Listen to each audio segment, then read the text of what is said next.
Hello and welcome. This is Dr. Christine Sauer for Your Quality of Life, Healthy Alternatives. And today I'm so happy to have Dr. Bill Harris on my show. Now, who is Dr. Harris? He is an internationally recognized expert on omega-3 fatty acids and their health benefits. And he's a PhD that he obtained in human nutrition from the University of Minnesota. And he also did a postdoctoral fellowship in clinical nutrition and lipid metabolism.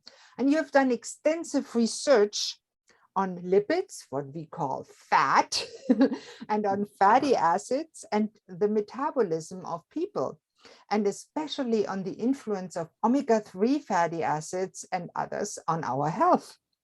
You're also the co-inventor of the omega-3 index that I use every day with my clients, and the current president and founder of the Fatty Acid Research Institute, as well as the founder of Omega Quant. Welcome to the show, Bill. I'm so happy to have you on. Thanks, Christine. Great to be here. Real privilege. Thank you so much. And as a brain health and mental health coach myself, I'm obviously the most interested about how omega-3s, or better the lack thereof, influences brain and mental health. Yeah, and that is kind of a late comer to the omega-3 story, of course. It all began with cardiovascular health. But I think what sort of drew people's attention was the realization that so much of the polyunsaturated fatty acid structure of the brain includes omega-3. Well, it's perfectly fine when you just say a little bit about how omega-3s have evolved over the year, the knowledge about it, because I know you have done extensive work on cardiovascular health also. Right. And some people will know about omega-3s and heart health. So it's perfectly fine to elaborate a little bit about that. And then when how we started about the brain. Good. Okay, that's great. So I appreciate that. Just a quick primer on omega-3s and their evolution, pretty much discovered in the 1970s by Danish investigators who studied Greenland Eskimos. And they were puzzled by the conundrum that these Eskimos ate what looked to be a terribly high fat, high calorie, or a high cholesterol, high saturated fat diet, but had very little risk for acute coronary syndromes or heart attacks. So they studied them, studied their diet, and studied their blood, and found out there was these really odd fatty acids floating around their blood, which turned out to be EPA and DHA that came from the foods they were eating, the seafood. And then some laboratory experiments showed that EPA and DHA were actually converted into some really important anti-cardiovascular disease molecules, things that would prevent the platelets from clotting, for example, which would prevent a heart attack. Reduced lower triglyceride levels in the blood, things like that. So for many years, the omega-3 stories revolved around effects on cardiovascular disease. But in a parallel track, people who were studying the brain, particularly studying human development, the growth of the baby and in utero and after birth, realized that the brain was rich in DHA. And if it's there for a reason. And so that brought the idea, and it kind of left and went from below the neck to above the neck to the head part. And people who are experts in then brain health started studying omega-3 to understand what the DHA is doing there, and also to really confirm that there's a relationship between the amount of DHA or omega-3 in the brain or in the blood, which is much more easy to measure, of course, and a variety of cognitive issues, whether it be depression, whether it be bipolar, whether it be loss of cognitive function with aging, dementia. So all those areas are exploding now. And that is really fascinating. But omega-3 fatty acids and the omega-3 index, or the balance of fats generally in the body, has a much wider implication. And Dr. Amen, my mentor, I'm on his teaching team, he always says, what's good for the brain is good for the heart, is good for the penis. Yeah. And it's also good for the eyes, and it's also good for the skin. And maybe you should say about 5 minutes about what else is a good omega-3 ratio good for. Well, yeah, not sure we can cover all of those topics. And that's pretty broad, but I like that little aphorism.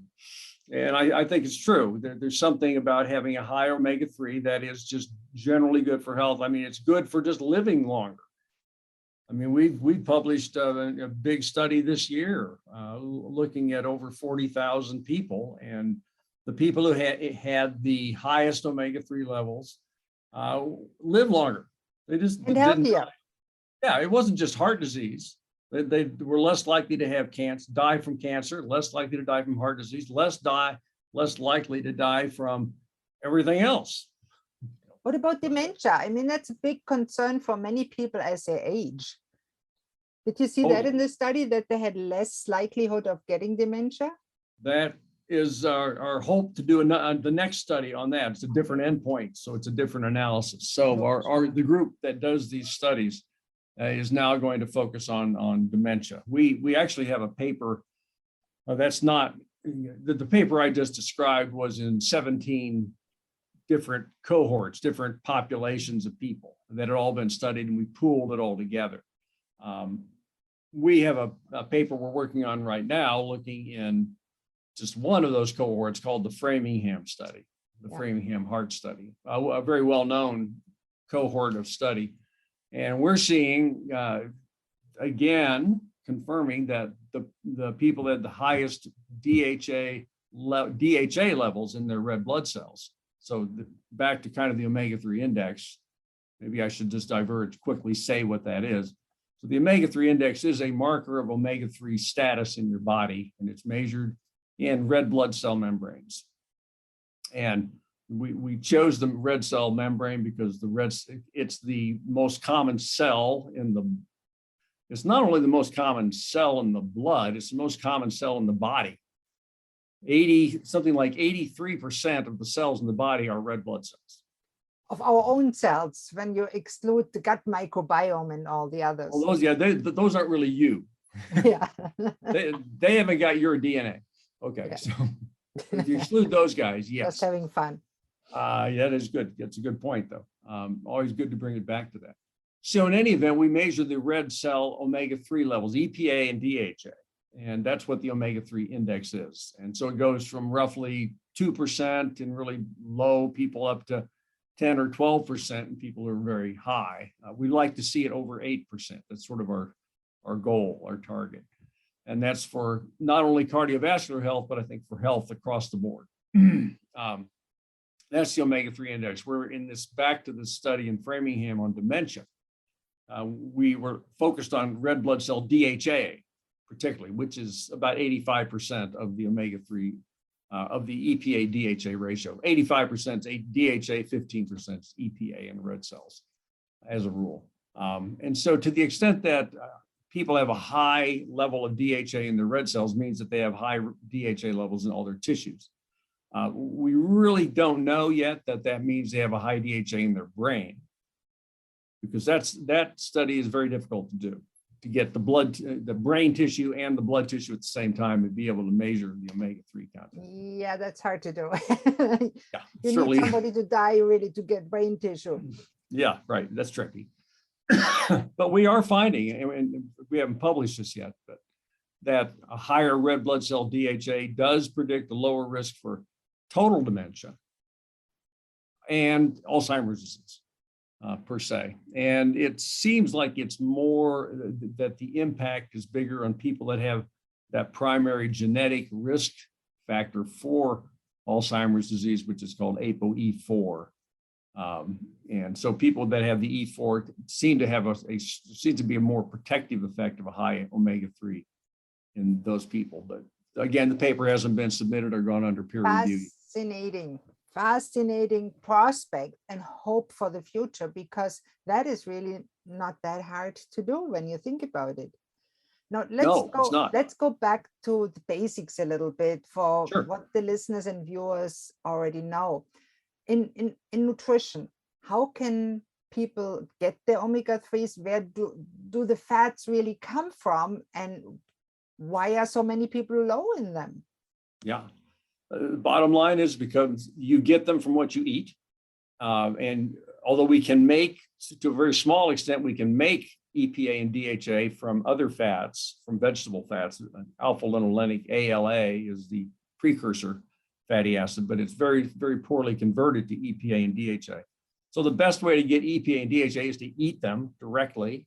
And the source of EPA and DHA is primarily seafood, and it's oily fish like salmon is one of the very best.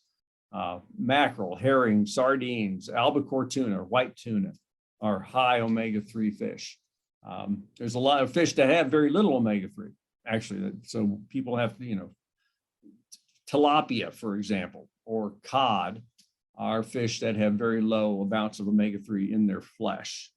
What about Of course, seafood like mussels, lobster? I live in Nova Scotia, so many people love lobster, crabs, shrimp, all the good seafood. Yeah, the crustaceans, right. And some of them, they're not particularly rich. You really need an oily seafood that stores, or a fish that stores its fat in the flesh, not in the liver. Like so herring would be better to eat, or even sardines. Well, they're kind of on a par. Those are part of the best group, herring and sardines. Yeah, and again, salmon, mackerel. Salmon is a little bit problematic sometimes because of all the toxins that are sometimes in it. Especially in what kind? Salmon. The farmed salmon can contain a lot of toxins, as you know. Well, that's about 10 years old now, and that study caused a big splash, saying that they were loaded with toxins. Unfortunately, well, but part of it was true, and part of it was because the food that they were feeding the salmon, the farm salmon, came from small fish in polluted waters. The industry has cleaned that up tremendously now, so that's awesome. Not a problem now. The problem with salmon now is that the cost of fish oil, because the salmon have to be fed EPA and DHA, like we do, to have good health. And so they get it from their diet. So when you farm salmon, or I don't like the term farming, it's really more ranching. It's an animal inside a fence, right? Right. It's not something growing out of the ground. In any event, when you ranch salmon, they feed them omega-3 in the pellets, but it's expensive because there's such a demand for omega-3 now. So they're starting to substitute vegetable oils for fish oil, and it's the fish are still able to do pretty good, but there's less omega-3. I mean, salmon is still one of the best omega-3 sources. It's just not what it was 20 years ago. So that's good to know, because many people here enjoy their salmon and it is very popular. So it's still one of the best sources for omega-3. Absolutely. And that is very important, especially for Nova Scotia, because there are some people that say, oh my God, you can't eat farmed or whatever you call it, a salmon. And no, it's not true. That's good to know. Right. It's not true. Let me ask you, there's people that are, for whatever reason, vegetarians or vegans and refuse to eat omega-3s from animal source. Now, there is a lot of movement towards either flax or krill oil, not krill oil, plankton, phytoplankton. Do you have any knowledge about that? Yeah, and when you say phytoplankton, the other word for it basically is microalgae, because these are these are single-celled organisms that live in the ocean that are really the engines that in nature make EPA and DHA from sunlight. And that's where it starts. And then it's the tiny fish eat the microalgae, and then the big fish eat the little fish, and up it goes on the food chain. So salmon, none of the fish make much omega-3, kind of like us. They're not good synthesizers of it. They eat it. And so, many companies, starting many years ago, have said, well, let's skip the fish. Let's just grow the algae and the specific strains of algae. Not all microalgae make omega-3. Certain species do. They were discovered, they were not genetically modified. Yeah. Right. And now they're making algal DHA and algal EPA and putting them in products, and you can buy those for vegans or vegetarians or people who are just, it's more expensive because it's a more difficult process, but it is certainly more friendly to the stocks of fish in the ocean. And I think the day will come that we will have ways, if we can get past the GMO fear, of growing land plants like soybeans, like canola, land plants that make oils, and we can put the genes into them that make EPA and DHA, and we'll be able to essentially have an infinite supply without having to kill any fish at all. I think that's probably the future. That's an interesting perspective. I'm not sure if then still is everything in it that we need for nutrition, because there's, of course, as you're well aware, there are so many other substances that we need as humans, but it's probably a source for that. Are there any studies that you're aware of vegans or vegetarians raising their omega-3 index purely with those microalgae derived products? Yeah, we did one, maybe 7 years ago, where we gave a algal DHA to vegans, and the vegans, we measured their omega-3 index at baseline before the study. They were at something like 3.4%, which is about one of the lowest we've seen for a group of people. The only other group of people that have an omega-3 index around 3.5% like that is U.S. military personnel deployed to Iraq who are eating terrible. They're eating military food in deployment, and we measured their omega-3 index. It was about the same as the vegans. And it's not because these soldiers are vegan. It's because they're just not getting any omega-3 in their diet. So we started with a group of like 160 vegans, and we gave them the DHA product from algae, and it raised their omega-3 index just as you would expect it would, just fine. So it's a matter of dose, how much you take, and your omega-3 index will go up. Oh, that's really fascinating. Now, omega-3s, as you said, they play an important role all over the body. Actually, they're part of every cell membrane, if I get that right. That's right. What happens to the cell membrane when the omega-3 is low because somebody is living purely off what was widely recommended vegetable oils? What happens is that the cell membrane is less flexible. I mean, I think this is kind of hard for people to get their head around, to imagine or picture, but the cell membrane is an incredibly finely tuned, highly designed biologic structure with hundreds of proteins in it that are all buried in this membrane, and the proteins have to move and twist and to contort in order to serve their proper function of allowing things in and allowing things out of the cell. It's the gatekeeper of the cell. And if the membrane around these proteins is really stiff and unbending, then it makes it harder for these proteins to actually scoot around and do the things they need to do. So if you have a high enough omega-3, then the membrane gets more fluid, more flexible, and the protein is able to actually do its job in the cell membrane. And that's rather vague, but they kind of high level view of what the omega-3s do in membrane. So maybe in very layman's term, we can say the more flexible the cell membrane is, the easier the nutrients come in and out of the cell. So the good stuff gets in and you have more energy, can think better, and the bad stuff gets back out. So the waste stuff gets out. Right. That's a good way to say it. Yeah, make it easy because some people are very highly educated like us and understand all the difficult stuff, and other people like it in a very bite-sized, easy to understand form. So that's now, fine. How about the omega-3s and the brain? We know there's a very tight brain-blood barrier. Yeah. How does omega-3 get into the brain, and what does it do there? Well, current theories are, the current understanding is that the omega-3s get into the brain through a specific one of these proteins I talked about that's in a membrane in the blood-brain barrier that transports a DHA, a specific form of DHA across the blood-brain barrier into the brain. And that's just been discovered in the last few years that it exists, that there's an actual transporter for DHA. There was a nice paper published recently saying that people who have a higher omega-3 index, basically blood level omega-3, have, when the investigators studied the blood-brain barrier of those people, the barrier was was more intact, less likely to be leaky,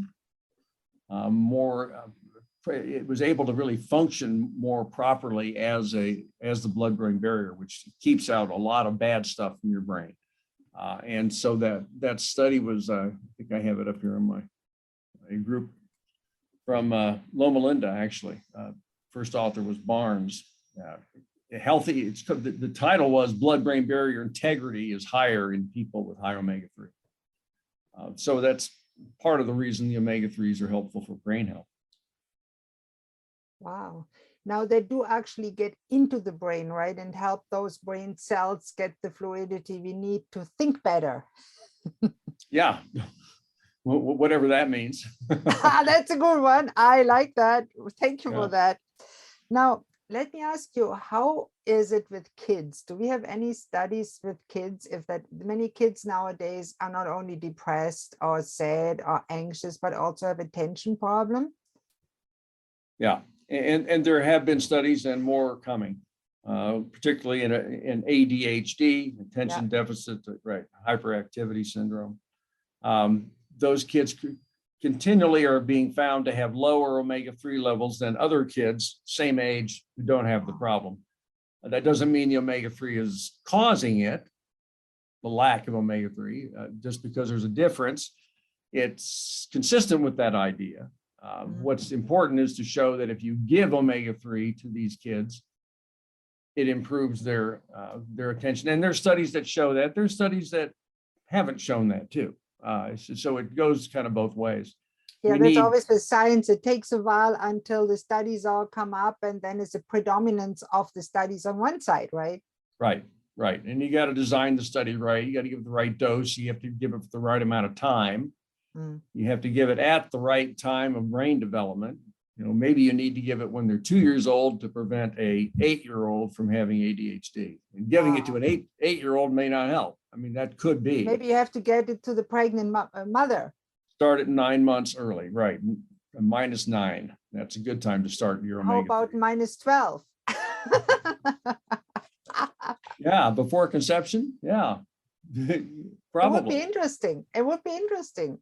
Yeah. Because really the quality of the male sperm and the quality of the DNA in the eggs, does it have anything to do with omega-3s? Yeah, I mean, there have been not much done in that area, but there's a group that's in Tehran, Iran, oddly enough, that is kind of very focused on omega-3 and sperm health.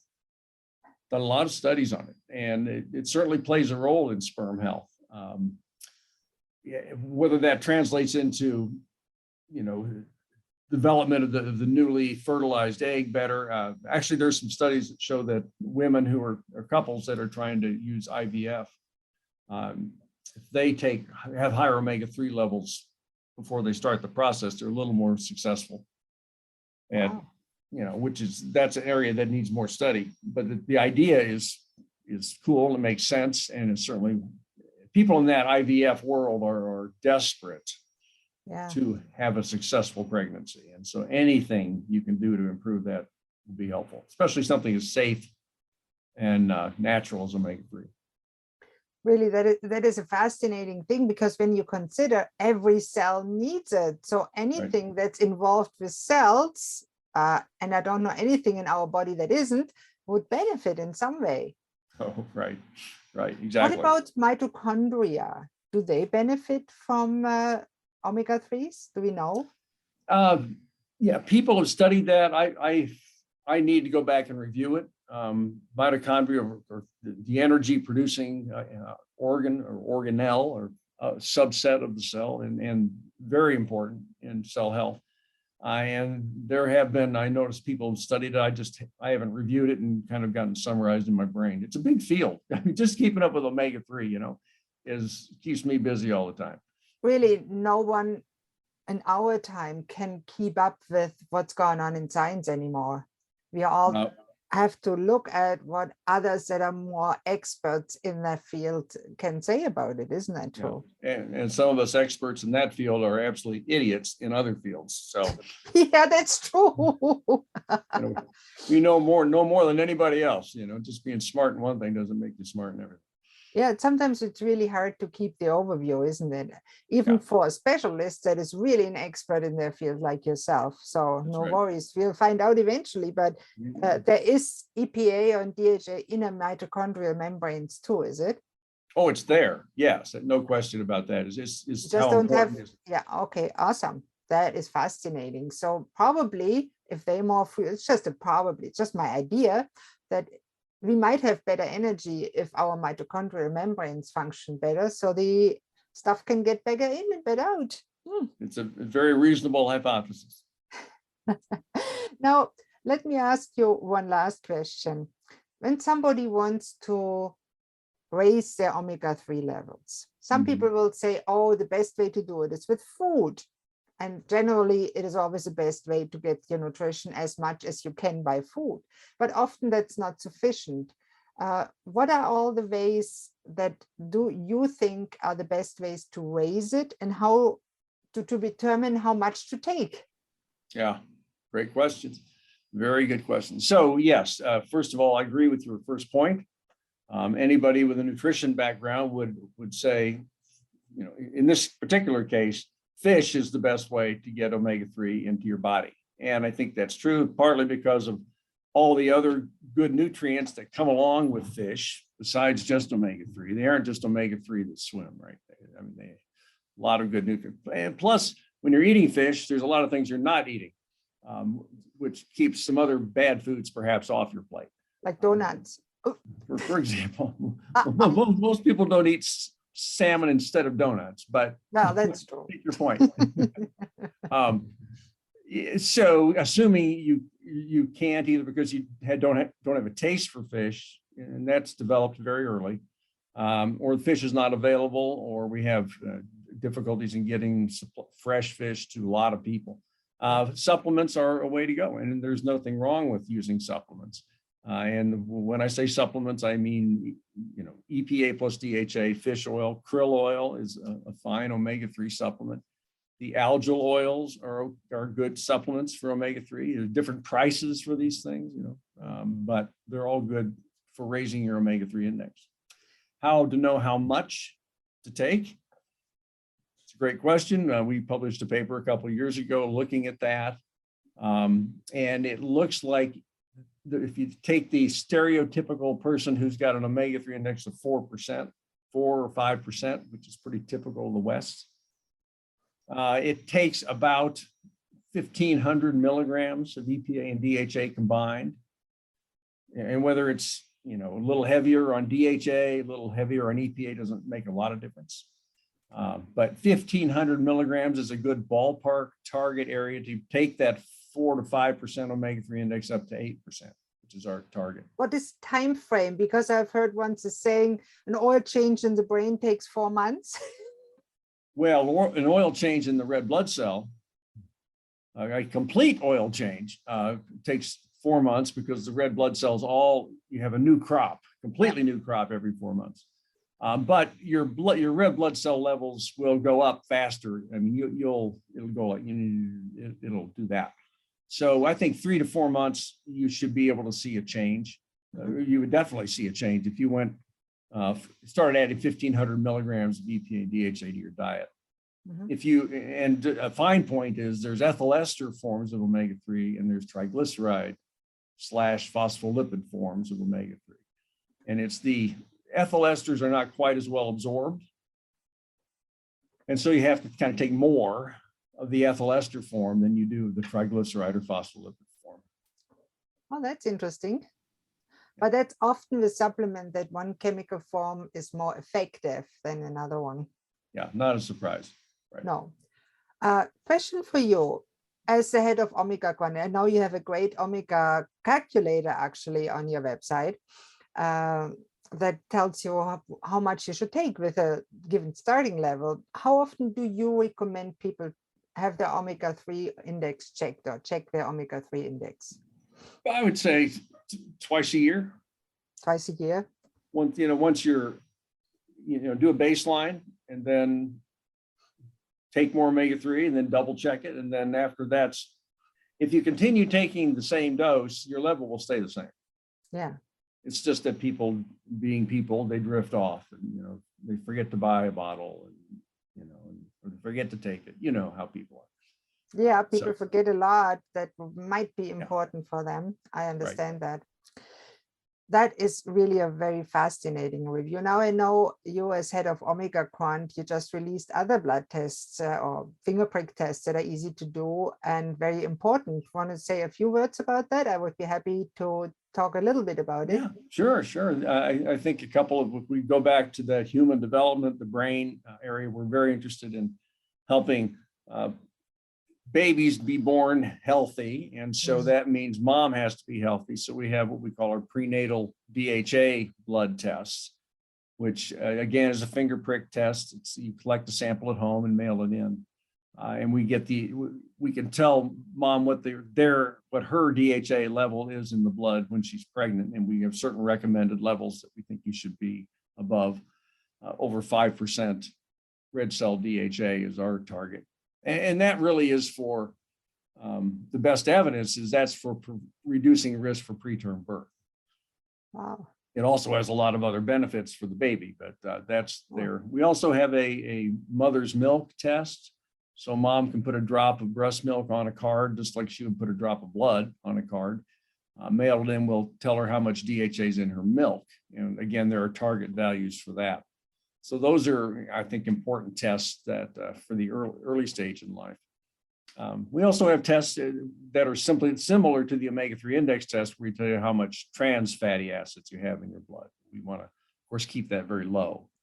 Yeah, and I must say the complete omega-3 index with the lipid acid profile is very important because there's some evidence that certain linoleic acid may not be so beneficial for your health if you have too much of it.